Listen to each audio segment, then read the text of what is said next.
Mike Ashely is preparing a revised bid for Sheffield Wednesday within the next 24 hours, according to reporting from the Daily Telegraph, with administrators expecting final offers before the weekend. Ashely's expected submission comes alongside continued interest from David Storch, who is currently identified as the other leading bidder. Ashely previously submitted an offer of around £20 million on 25 November, but administrators are now operating under a compressed timetable following the collapse of the earlier preferred bidder deal.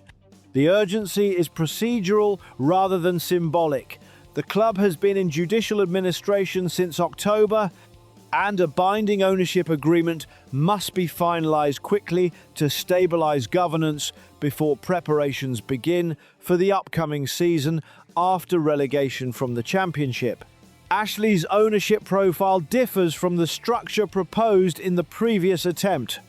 As the owner of Sports Direct and former owner of Newcastle United for 14 years, his approach historically centres on direct asset acquisition and strict operational cost control rather than consortium-based financial structures.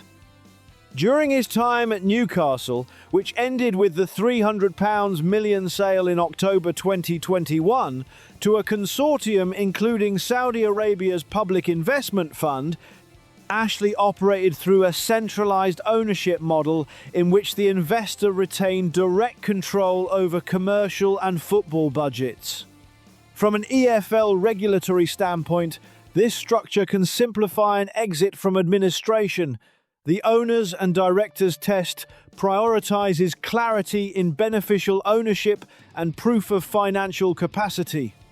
A single investor model backed by an established commercial enterprise often accelerates the verification process compared with complex consortium arrangements.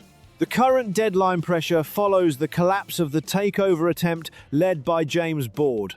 Board's consortium had previously held preferred bidder status and, according to their own statement, committed more than £4 million over 2 months to sustain the club's operations during negotiations.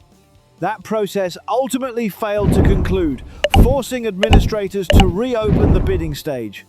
From an insolvency management perspective, this reset introduces procedural risk. Administrators must demonstrate that the sale process remains competitive and designed to maximize creditor recovery. Maintaining multiple active bidders, including Ashely and Storch, helps support that requirement.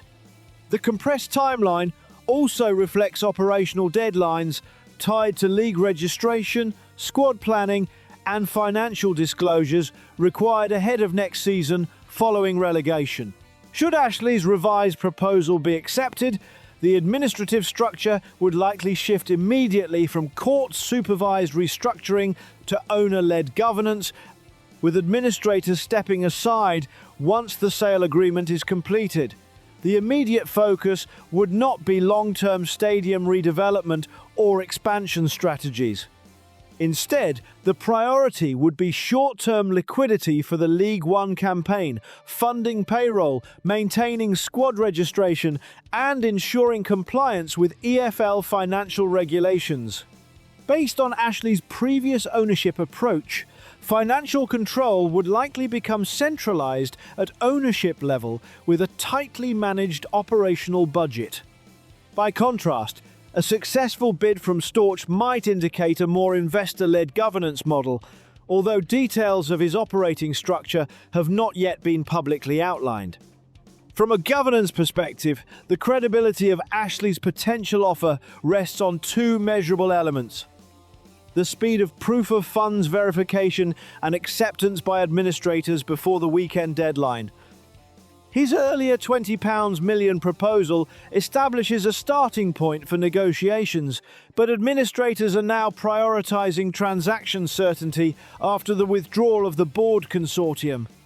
The primary risk facing the club is procedural delay rather than a lack of interest. Multiple bidders remain engaged, yet the timeline is increasingly compressed. For supporters following this accelerated process, the key question is straightforward. Will administrators secure a binding ownership agreement within this final bidding window? Or is there still a possibility that the process extends beyond the weekend deadline?